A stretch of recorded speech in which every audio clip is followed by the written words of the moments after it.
네, 오늘 저희들이 이제 사도행전 17장 후반부 말씀을 나누게 되는데, 이제 우리가 17장 1절 시작할 때 보면 장소가 데살로니가입니다. 데살로니가. 바울이 이제 두 번째 선교 여행을 시작하면서 이제 마게도냐 지방의 수도였던 데살로니가에서 이렇게 말씀을 전했습니다. 그런데 거기에 이제 새 안식일에 말씀을 전했을 때 적지 않은 사람들이 예수님을 믿게 되었지만, 이제 유대인들이 시기하는 마음 때문에 그 바울과 일행들을 핍박을 했습니다. 그래서 어쩔 수 없이 바울은 10절 말씀에 보면 밤에 형제들이 바울과 실라를 베레아로 보내게 됩니다. 베레아, 약 한 80km 정도 떨어진 곳입니다. 이제 베레아로 갔는데 또 거기도 회당이 있었습니다. 그래서 회당에서 말씀을 전했을 때 아주 유명한 구절입니다. 11절에 보시면 이 베레아 사람들은 참 이렇게 과거 번역에는 시인사적이었다 라고 되어 있는데, 참 너그러워서 간절한 마음으로 말씀을 받았습니다. 그리고 이것이 그러한가 하여 날마다 성경을 상고했습니다. 아마 성경을 대할 때 가장 그 모범적인 그런 그 자세를, 그 태도를 보여주었던 사람들이 베레아 사람들이었습니다. 그래서 이 베레아 사람들이 말씀을 이렇게 상고했기 때문에 적지 않은 사람들이 또 예수님을 믿게 됐습니다. 그런데 이제 좀 예수님을 믿고 교회가 세워지려고 하면 13절에 보면 데살로니가에 있는 유대인들이 80km 떨어진 이 베레아까지 쫓아와서 또 바울을 핍박을 합니다. 그래서 15절을 보면 바울은 사람들의 인도를 받아서 아덴, 그러니까 오늘날로 하면 아테네에 그가 아테네로 가게 됩니다. 이것이 이제 15절까지 말씀인데, 이제 이 말씀을 좀 들으시니까 좀 어떠신 것 같습니까? 좀 이렇게 복음을 전해서 사람들이 믿게 되고, 좀 교회가 세워지려고 하면 핍박이 일어나고, 또 이제 다른 지역으로 갑니다. 또 거기서 복음을 전하고, 또 믿는 사람들이 일어나서 교회가 좀 세워지려고 하면 또 핍박이 일어나고, 그래서 바울은 계속해서 옮겨가게 됩니다. 저는 이제 이 말씀을 보면서 참 이렇게 핍박이 없으면 참 좋을 텐데, 복음을 전하고 믿는 사람들이 일어날 때마다 꼭 예외 없이 핍박이 있습니다. 어쩌면 참 이 핍박을 경험했던 바울은 상당히 좀 어려웠을 수 있습니다. 그런데 이제 오늘 말씀을 좀 물러서서 우리가 한번 보면 그 핍박이라는 게 바울에게는 고통이었고, 또 그 순간에는 참 많은 부분이 이렇게 마이너스라고 생각을 했습니다. 그렇지만 좀 물러서서 시간이 지난 후에 보니까 좀 어떤 일이 일어났습니까? 이 핍박 때문에 바울은 한 곳에 오래 머물지 못하고 결국은 다른 곳으로, 또 다른 곳으로 옮겨가게 됩니다. 결국 이 복음의 이 불씨가, 복음의 이 불길이 더 빠른 속도로 또 더 넓은 지역에 결국 퍼져가게 되는 그런 역할들을 이 핍박이 하게 됩니다. 저는 이제 우리가 항상 고백하는 것처럼 그 로마서 8장에 보면 하나님을 사랑하는 자들에게는 어떤 일이 일어납니까? 모든 일이 합력해서 하나님은 선이 되게 하십니다. 때로는 핍박까지도 하나님은 합력해서 선이 되게 하시는 분이십니다. 제가 이 말씀을 먼저 드리는 것은, 이제 우리가 또 한 주간 살면서 어쩌면 좀 마음에 어렵고 힘들었던 그런 순간들이 있습니다. 좀 저런 일은 이제 그만 좀 일어나면 좋겠는데 왜 이렇게 끝도 없이 일어나나. 그런데 오늘 말씀을 통해 그냥 한 가지 우리가 고백할 수 있는 것은, 바로 그것까지도 주님은 지금은 우리가 다 알지 못합니다. 그러나 우리가 말씀을 통해 확인할 수 있는 그것들까지도 하나님은 합력해서 선이 되게 하십니다. 이것이 바로 믿음입니다. 믿음. 자, 이렇게 바울이 이제 아테네에 도착을 했습니다.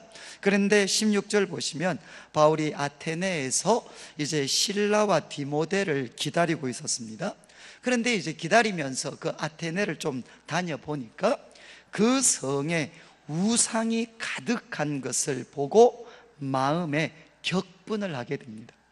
혹시 우리 성도님들이 이제 만약 아테네 가셨다, 저도 아직 아테네는 가보질 못해도 꼭 한번 가보고 싶은데, 아테네 가면 무엇을 보시겠습니까? 무엇을 보시겠습니까? 우리 한국 사람들의 그 여행 스타일이 있잖아요.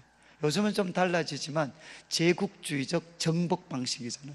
그러니까 가서 하여간 짧은 시간에 가장 많은 곳에 도장 찍고 사진 찍고, 그리고 이제 거의 막 이렇게 코피 터지는 그런 모습으로 돌아와야 우리 한국 사람들은 여행을 잘했다라고 이렇게 생각하는 적이 있었습니다.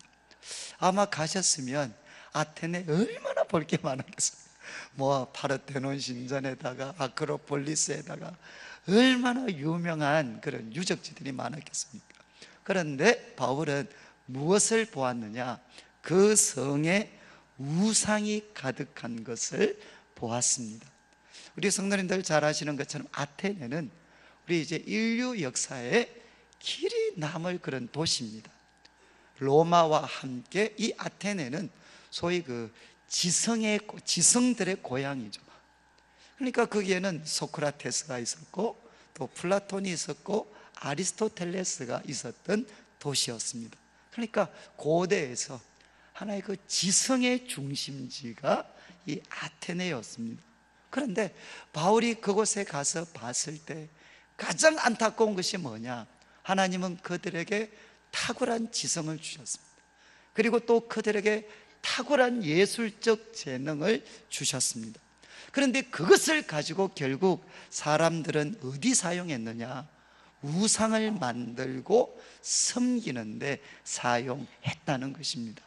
그래서 바울은 이것을 보고 마음에 격분을 했습니다. 격분. 마음이 이렇게 너무너무 괴로워서 견딜 수가 없었습니다. 그래서 17절 말씀을 보시면 이제 그 마음이 너무너무 격분되어서 회당에 들어갑니다. 회당에 들어가서는 그곳에 있던 유대인과 그리고 경건한 사람들에게 항상 했던 것처럼 하나님의 말씀을 가지고 예수님을 증거했습니다. 그런데 바울은 여기에서 성이 차지 않았습니다. 그 다음엔 어디로 달려가느냐? 장터로 달려갑니다. 이제 사람들이 많이 왕래하는 시장터로 그는 달려가서 날마다 만나는 사람들과 변론을 하게 됩니다. 그래서 이제 어떤 분들은 그렇게 이야기하죠. 바울은 그 우상에 정복되어져 있는 아테네를 보고 마음이 너무나도 격분해서 아테네를 향해 전면전을 벌이게 됩니다. 복음을 가지고 전면전을 벌이는 거죠. 그래서 회당에서도 복음을 전하고, 그리고 장터에도 달려가서 날마다 사람들과 변론을 하게 됩니다. 그런데 어떤 분은 이 장면을 보면서 그런 상상을 합니다. 한 500년 전에 여기에 누가 나타났었느냐? 소크라테스가 있었습니다. 그래서 소크라테스가 만나는 수많은 사람들에게 무슨 질문을 던졌겠습니까? 소크라테스가 했던 유명한 말이 뭐죠? 이거는 다 아시잖아요. 내 자신을 알아라. 어린애들 표현으로는 내 꼬라지를 알아라. 이제 내 자신을 알아라. 그러니까 이 소크라테스는 만나는 사람들에게 물었죠. 여러분, 당신은 자신을 알고 계십니까? 여러분, 자신을 알고 계시나요? 얼마나 철학적 질문이에요. 여러분, 자신이 누군지 알고 계십니까? 그런데 이제 500년이 지난 후에 바울이 나타나서 그 장터에 나타나서 사람들에게 무슨 질문을 했겠습니까? 바울은 무슨 질문을 했겠습니까? 여러분, 예수님을 알고 계십니까? 이건 엄청난 차이입니다. 한 사람은 당신 자신이 누군지 알고 계십니까? 라고 소크라테스는 이야기했지만, 이제 바울은 이야기합니다. 예수 그리스도를 알고 계십니까? 여러분, 인간의 구원은 자신을 아는 걸 통해서 주어지지 않습니다. 인간의 진정한 구원과 회복은 누구를 알 때 주어지느냐? 예수 그리스도를 알 때 주어지는 것입니다. 그래서 이제 바울은 길거리에서 날마다 사람들과 예수님에 대해서 이야기했습니다. 그러다 보니까 이제 18절에 어떤 에피쿠로스와 스토아 철학자들이 있었습니다. 이것은 그 당시 고대 헬라 철학의 양대 산맥입니다. 하나는 에피쿠로스. 이거는 참 간단하게 말씀드리면, 또 잘못하면 에피쿠로스는 쾌락주의자들이죠. 쾌락주의자들. 오늘날의 말로 하면 행복주의자들입니다. 가장 중요한 것은 쾌락이라는 것입니다. 지금의 행복이라는 것입니다. 그것이 감각적인 행복이든 아니면 고상한 의미에서 행복이든 이들은 무신론적이었고, 가장 중요한 것은 행복이다, 지금의 쾌락이라는 것입니다. 그런데 스토아 학파는, 이 사람들은 오늘날의 말로 하면 도사들입니다. 도사들. 스토아 학파의 핵심은 뭔가 하면 만물, 특별히 자연에는 이치가 있다는 거죠. 원리가 있다는 거예요. 원리가 있고 이치가 있다. 그래서 그 원리와 이치에 맞추어서 사는 것이 가장 복된 삶이다. 그래서 이 스토아 학파는 로고스라고 했어요. 원리, 이 로고스에 대해서 그들은 참 이렇게 탐구하고 그것에 맞추어서 살려고 했습니다. 그런데 이제 이 요한복음을 여러분 보시면, 요한복음 1장 1절에 태초에 뭐라고 하셨습니까? 요한복음 1장 1절에 태초에 말씀이 계시니라. 이거는 우리 성도님 혹시 태초에 말씀이 계시니라, 그러니까 뭔가 이렇게 머리가 쭉 솟으면서 엄청난 파괴적인 말씀이 우리들의 머리와 영혼 속에 빡 때리는 이런 걸 좀 경험하시나요? 아무 생각이 없으시죠? 태초에 말씀이 계시니라. 이 말씀이 뭔가 하면 로고스입니다. 로고스. 태초에 로고스가 있었어요. 이거는 스토아 학파에 너무나도 친숙했던 이 그리스 헬라, 그리스 사람들에게 충격적인 표현이죠. 왜냐하면 스토아 학파에서 가르쳤던 그 로고스라는 것은 원칙, 원리입니다. 원리입니다. 이거는 무생물입니다. 무생물. 이해하시겠어요? 이 원칙이니까 이거는 생명이 아니잖아요. 그런데 요한복음 1장 1절에 태초에 말씀이 계셨어요. 로고스가 계셨어요. 이것은 원칙이 아니고 뭡니까? 그 원칙이 하나의 인격으로 나타나셨다는 거예요. 예수님이라는 그 인격, 그분이 바로 뭐냐? 바로 로고스, 원칙이었다는 거죠. 여러분 한번 보십시오. 이제 이 에피쿠로스와 스토아 학파 사람들이 바울을 붙잡습니다. 그리고 이제 이 말쟁이가 도대체 무슨 말 하나, 우리가 이 사람 이야기하는 것 한번 들어보자. 그러면서 19절에 그를 붙들어서 아레오파고, 그러니까 이제 이 아테네의 최고의 법정입니다. 법정. 그 법정으로 이 바울을 끌고 갑니다. 끌고 가면서 19절 20절, 네가 말한 것, 그 이상한 거 우리에게 좀 알게 해라, 알려줘라. 그러면서 21절을 보시면 모든 아덴 사람과 거기서 나그네 된 외국인들, 이때만 해도 이미 아테네는 국제도시였습니다. 거기 아텐 사람과 그리고 나그네, 어쩌면 유학 온 사람들, 방문한 사람들, 그 외국인들이 잘 보십시오. 무엇에다 시간을 보냈느냐? 가장 새로운 것을 말하고 듣는 것 이외에는 달리 시간을 쓰지 않음이라. 그러니까 참 어떻게 보면 가장 현대적인 도시였죠. 시간을 다 어디에 쓰느냐?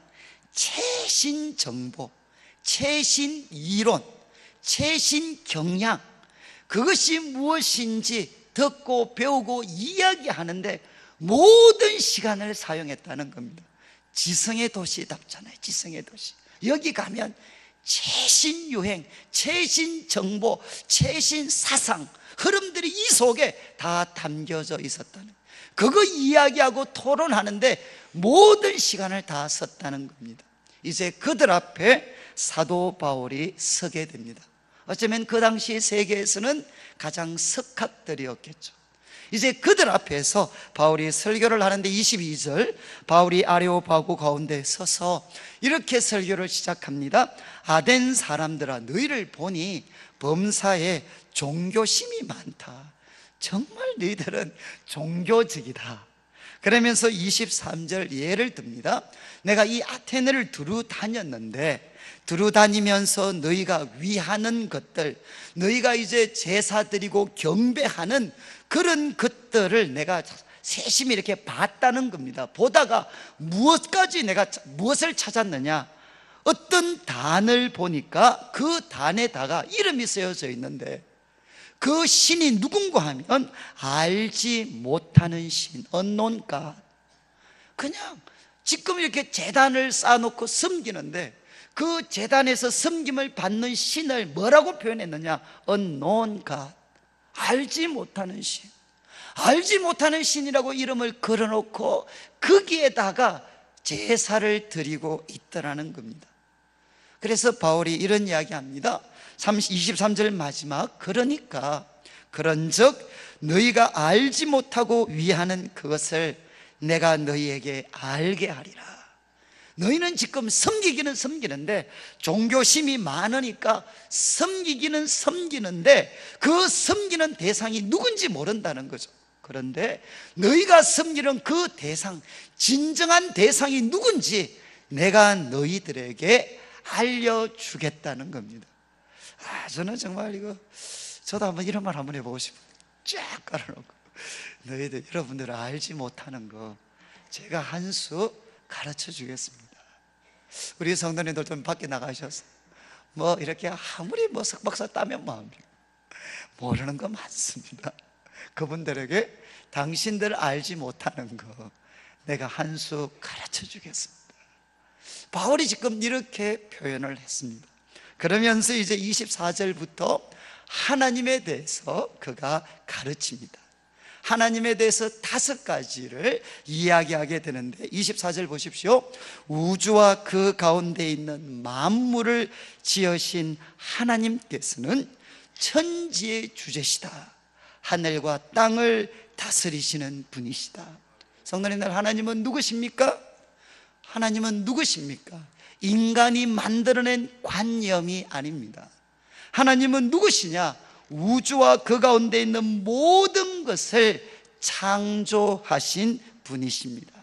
그리고 하늘과 땅을 지으시고 다스리시는 분이십니다. 제가 그냥 괜히 또 말씀드리면 복잡해질 것 같아서 여러분, 이 세상이 저절로 만들어졌다, 그게 진화든 빅뱅이든 저절로 만들어졌다라고 믿는 것보다 하나님이 창조하셨다고 믿는 게 훨씬 과학적입니다. 제가 전공이 그래도 물리학입니다. 그러니까 저도 소시적에 수학하고 물리 쪽은 좀 했습니다. 그러니까 하나님이 창조하셨다라는 게 믿는 게 비과학이 아닙니다. 그게 훨씬 과학적입니다. 지금 이제 하나님은 누구시냐? 창조주 하나님이십니다. 그렇기 때문에 24절 후반부 보십시오. 손으로 지은 전에 그분은 계시지 않습니다. 왜? 손으로 지은 전에 계시기에는 너무나도 크고 위대하신 분이시기 때문에 거기에 거할 수가 없습니다. 그리고 22절, 그분은 또 무엇이 부족한 것처럼 사람의 손으로 섬김을 받으시는 것이 아니다. 그분은 부족한 분이 아닙니다. 인간의 물질, 인간의 힘, 시간이 더해져야만 되는 분이 아니고 그분은 홀로 충분하신 분이십니다. 그러니까 사람의 도움이 필요가 없다는 거죠. 그러면서 24절 후반부에는 더 나아가서 25절 후반부에는 하나님은 누구시냐? 사람들의 도움을 필요하는 부족한 존재가 아니고 그분은 혼자 충족하신 분이신데 만민에게 생명과 호흡과 그리고 필요한 모든 것을 친히 주시는 분이십니다. 믿으십니까? 하나님은 누구시냐? 뭔가 부족해서 사람들의 도움을 받는 그런 대상이 아니고 그분은 홀로 충족하신 분이신데 그분이 지금 모든 사람들에게 생명과 호흡과 필요한 것을 공급하시고 채우시는 분이십니다. 그리고 이제 26절에는 더 나아가서 개인을 넘어서 나라와 국가 그리고 또 공동체에게 초점을 맞춥니다. 하나님은 인류의 모든 족속을 한 혈통으로 만드셨습니다. 아담과 하와를 통해 모든 족속들을 만드셨고 온 땅에 살게 하셨는데, 그들의 연대를 정하시고, 연대는 시간적 한계입니다.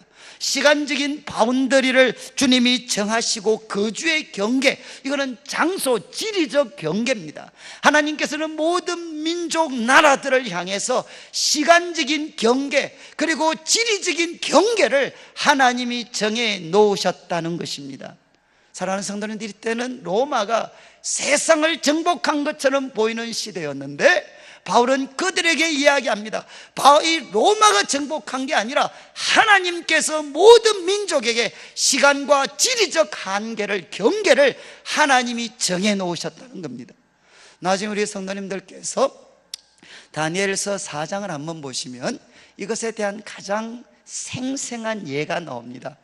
이제 그 이스라엘이 멸망할 때쯤에 가장 강력한 나라는 신흥 바벨론 제국이었습니다. 그리고 신흥 바벨론 제국의 가장 위대한 왕은 느부갓네살 왕입니다. 그런데 이 왕이 7년 동안 이렇게 소위 광인이 되어서 궁정에서 살지 못하고 밖에서 정말 초로를 맞으면서 짐승들과 같이 살아갑니다. 그 사건을 소개하면서 하나님이 꿈을 통해서 미리 느부갓네살에게 말씀하셨고, 다니엘은 해석을 해줬습니다. 언제 느부갓네살이 광인이 되느냐? 거대한 제국을 보면서 내가 세웠다, 내가 이 나라 세웠다라고 말하는 순간 느부갓네살은 광인이 됩니다. 7년 동안 광인이 되어서 짐승들과 같이 삽니다. 그리고 7년 만에 회복이 됩니다. 회복되고 나서 그가 하나님을 높이는 내용이 뭐냐? 지극히 높으신 분께서 나라를 다스리시고, 그리고 지극히 높으신 분께서, 그 하나님께서 누가 그 나라를 다스려야 될 것인지 하나님이 결정하신다는 겁니다. 이 느부갓네살은 소위 유대 이스라엘이 아니잖아요. 정말 하나님을 대적하는 불신의 제국이었지만 성경은 이야기합니다. 그 불신의 제국까지도 하나님이 다스리시고 하나님이 원하시는 자들에게 그 나라를 주신다는 겁니다. 사랑하는 성도님들, 그러니까 이렇게 세상에서 가장 위험한 것은 무엇이냐? 교만한 것입니다. 사람이 자기 분수를 뛰어넘는 것입니다.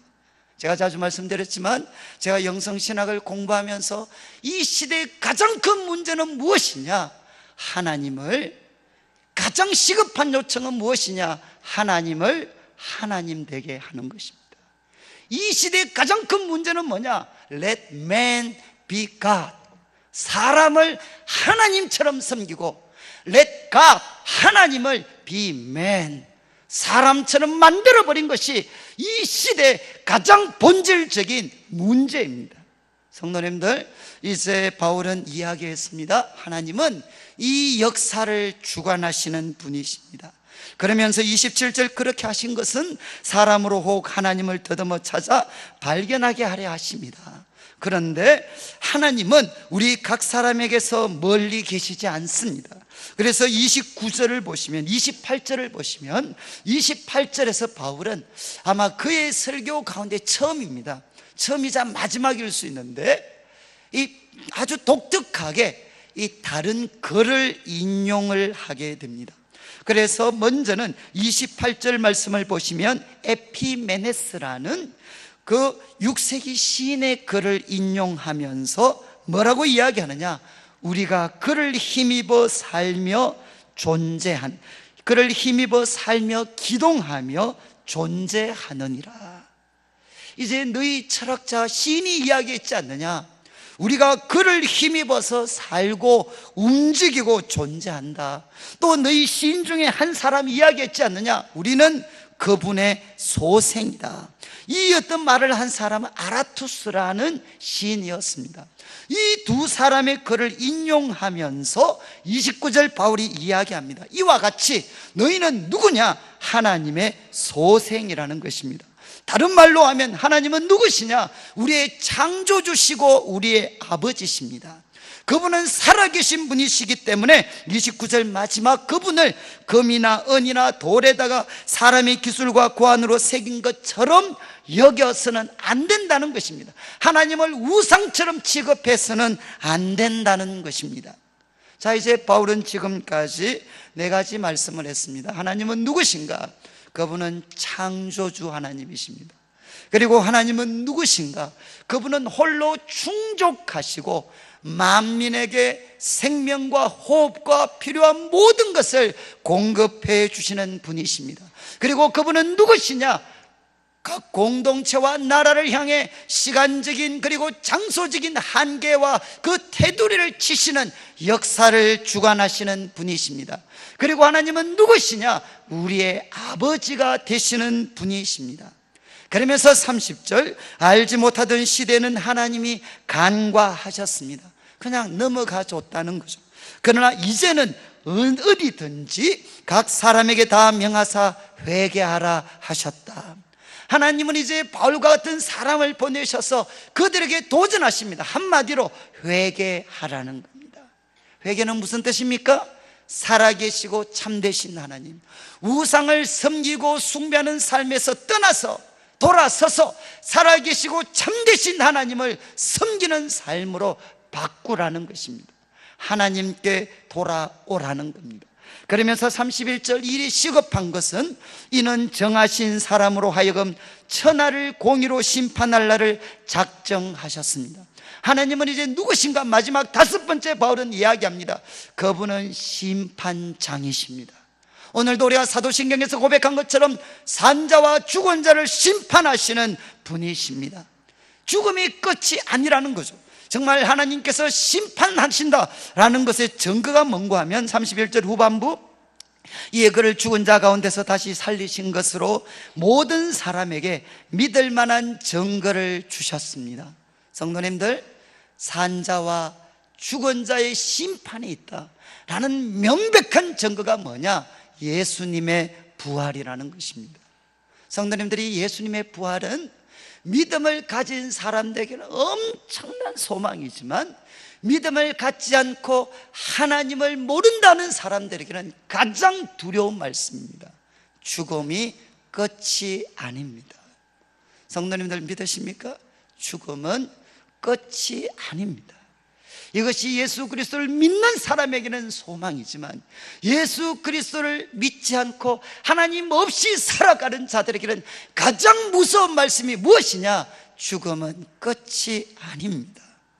하나님께서 산자와 죽은 자를 심판하실 그 날이 있다는 것입니다. 자, 이제 바울은 이렇게 설교하며 그들에게 도전을 했습니다. 하나님께 돌아오라는 것입니다. 제가 이제 우리 성도님들에게 한번 질문을 하고 싶은데, 이런 하나님을 이렇게 알고 계십니까? 하나님은 창조주 하나님이십니다. 그리고 그분은 우리에게 생명과 호흡을 주시는 분이십니다. 공급자십니다. 그리고 또 하나님은 역사를 주관하시는 분이십니다. 그리고 그분은 우리의 아버지십니다. 우리는 모르지만 우리는 그분을 힘입어서 살아가고 움직이고 있습니다. 그리고 그분은 심판장이십니다. 산자와 죽은 자를 그분이 심판하실 것입니다. 저는 제가 이제 이 말씀을 묵상하다가 참 이 바울은 대단하잖아요.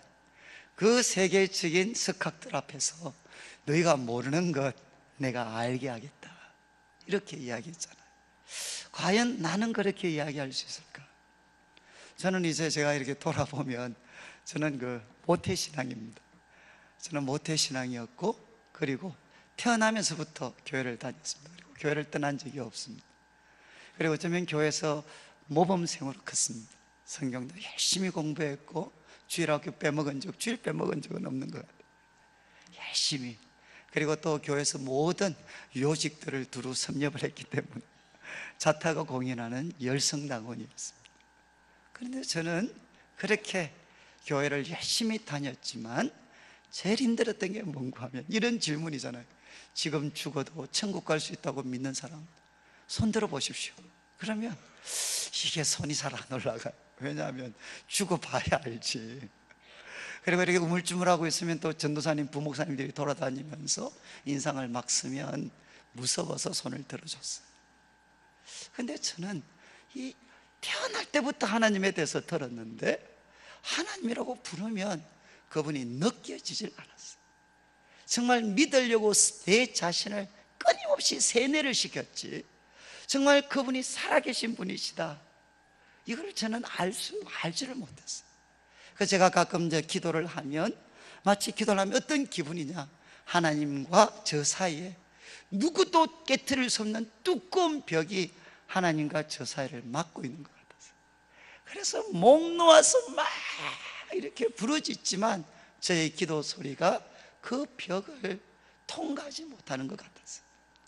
저는 참 이렇게 가장 무서운, 그리고 가장 원하기도 했고 가장 무서웠던 게 뭔가 하면 하나님을 만난다는 거였어요. 하나님을 만난다는 거. 그런데 이제 제가 대학교 2학년 겨울에 주님께서 저에게 그런 은혜를 주셨습니다. 이제 비로소 제 자신이 죄인인 것을 알게 되고, 그리고 하나님께서 나 같은 죄인도 자신의 그 생명을 십자가에 드릴 만큼 하나님이 나를 사랑하셨고, 그 예수님의 피로 말미암아 제 모든 수치와 부끄러움이 다 덮여졌구나, 이 예수님이 바로 나의 구세주와 주인이 되시는구나 하는 것을 비로소 깨닫게 되고, 그분을 제 삶의 구세주와 주인으로 모시게 됐어요. 모태신앙이었는데 저는 대학교 2학년 겨울에 예수님을 제 삶의 구세주와 주인으로 모셨습니다. 그런데 예수님을 제 삶의 구세주와 주인으로 모실 때 제게 일어났던 가장 놀라운 일은 뭔가 하면, 누가 시킨 것도 아닌데 제 영혼 가장 깊숙한 곳에서 한 마디가, 외마디가 그냥 터져 나왔어요. 제 영혼 가장 깊숙한 곳에서 제 입을 통해 표현이 됐어요. 그게 무슨 단어인가 하면 아버지라는 단어였어요. 아버지. 그때 제가 주님을 제 삶의 구세주와 주인으로 모셨을 때, 그때 제 입에서 아버지라는 고백이 터져 나왔어요. 그런데 그 아버지라고 하나님을 부르는데 정말 누구도 거부할 수 없는 그런 확신이 제게 주고, 하나님이 살아계시는구나, 그리고 그분이 나를 그분의 자녀로 삼아 주셨구나, 그리고 그 독생자 예수 그리스도의 피로 저의 모든 수치와 또 부끄러움을 씻어주셨구나. 그런데 그것보다 더 놀라운 것은 그 아버지가 지금 살아계실 뿐만 아니라 그분은 누구시냐, 지정의를 가지고 있는 인격적인 하나님이셨어요. 그때 제 인생의 가장 놀라운 발견은, 저는 한 번도 만나보지도 못했던, 귀로만 들었던 그 하나님인데, 제가 이 하나님을 아버지라고 부르게 되었을 때 갑자기 그 하나님과 제가 대화가 되는 거예요. 대화가. 하나님, 제가 이거 어떻게 될지 모르겠습니다. 그리고 성경을 통해 하나님, 성경에 이런 분이라고 되어 있는데 하나님 저에게 말씀하여 주십시오. 저에게 길을 보여주십시오. 깨닫게 해주십시오. 그러면 분명히 눈에 보이지 않는데, 그리고 귀에는 어떤 소리도 다른 사람은 들리지 않는데 그게 들리는 거예요. 마음에서 들리는 거예요. 하나님의 음성이 들리는 거예요. 그리고 그분이 나에게 말씀하고 계신다는 것을 어떻게 해서든 부인할 수가 없어요. 저는 물리학과였기 때문에 저는 이렇게 논리적으로 이성적으로 납득이 되지 않으면 저 역시도 믿을 수 없는 사람이었는데 갑자기 믿어지는 거예요. 맞습니다. 하나님이 천지를 창조하셨습니다. 물리학에서 내린 결론이 아니라 그게 그냥 제 영혼 속에 박혀버렸어요. 맞습니다. 하나님은 창조하셨습니다. 그리고 그 하나님이 저에게 생명과 호흡을 주셨습니다. 그리고 그 하나님이 역사를 움직이고 계십니다. 그리고 그 하나님께서 그 하나님을 힘입어서 나는 오늘 하루도 살아갑니다. 그리고 나는 바로 주님 앞에 서게 될 그날이 있습니다. 여러분, 우리는 주님을 보게 될, 얼굴과 얼굴로 맞대게 될 날이 옵니다. 그런데 제가 주님을 만나고 하나님을 아버지라고 부르고 나서부터는 제가 하나님을 얼굴과 얼굴로 맞대게 될 그날에 대한 기대와 소망이 생기기 시작했어요. 저는 수치와 부끄러움과 연약함으로 가득 차 있지만 누가 제 옆에 계시느냐? 저의 죄를 위해서 십자가 위에 피 흘려 돌아가셨던 그 예수님이 제 곁에 계시는 거죠. 그리고 그 재판장이신 하나님 앞에 그 예수님께서 그분의 의로우심과 피로 저를 덮어주시면서 그 재판장이신 하나님은 저를 보고 말씀하실 것 같아요. 너는 내 사랑하는 아들이다. 내가 너를 너무너무 기뻐한다. 왜냐하면 네가 그리스도 안에 있기 때문이다. 사랑하는 성도님들, 저는 그때서야 하나님을 어릴 때부터 태어날 때 그렇게 귀로 들었는데 그때서야 하나님을 눈으로 볼 수가 있게 됐어요. 그리고 지금 바울이 이야기했던 이것이 종교적 관념이 아니고 신앙의 교리가 아니고 맞다, 하나님은 바로 이런 분이시다. 오늘 저는 말씀을 마무리하면서 사랑하는 성도님들, 하나님을 정말 혹시 귀로만 듣고 계시지 않습니까? 정말 하나님에게 뭔가 좀 보험되는 것처럼 하나님을 섬기는 분들 계시지 않습니까? 저는 교회 속에서 제가 그런 경험을 했기 때문에 너무나도 많은 사람들이 교회 속에서 신앙인이라기보다는 예수님의 제자라기보다는 종교인으로 살아가는 사람들이 너무너무 많습니다. 하나님은 우리의 모든 것을 원하시지, 여러분들이 호의 가운데 던져주는 그 헌금 몇 푼, 여러분들이 드리는 시간 그 정도가 아닙니다. 하나님은 모든 것을 우리를 위해 주셨기 때문에 하나님은 우리의 모든 것을 원하시는 분이시고 그것을 드리는 것이 기쁨이요 감격이 될 수밖에 없습니다. 저는 말씀을 마무리하면서 오늘 세 가지 말씀을 드렸는데, 첫 번째는 우리들의 삶에 바울 같은 핍박 어려움이 있습니다. 그러나 믿으십시오. 하나님을 사랑하는 자들에게는 그것까지도 합력해서 선이 됩니다. 이빨 깨물고 하나님 저 믿습니다. 그리고 두 번째, 정말 바울은 그 시대를 바라보면서 온 성에 우상이 가득한 그 아테네를 보면서 격분을 가지고 그는 전면전을 벌였습니다. 저는 우리 내일교회를 보면 너무너무 감사하지만 그러나 한 가지 아쉬운 것은 저 자신의 잘못이죠. 우리가 이제는 복음의 전면전을 벌일 때가 됐다. 이제는 우리가 이 대구 땅을 향해서 예수 그리스도의 복음을 가지고 바울이 가졌던 그 격분의 마음을 가지고 이제는 이 도시에 복음을 가지고 전면전을 벌일 때가 됐습니다. 사랑하는 성도님들, 복음을 위해서 자신을 드리는 것이 가장 귀한 일입니다. 그리고 마지막, 하나님은 어떤 분이신가? 그분은 창조주시고 공급해 주시는 분이시고 역사를 주관하시는 분이시고 우리는 오늘도 그분을 힘입어 살아가고 그분은 심판주가 되시는 분이십니다.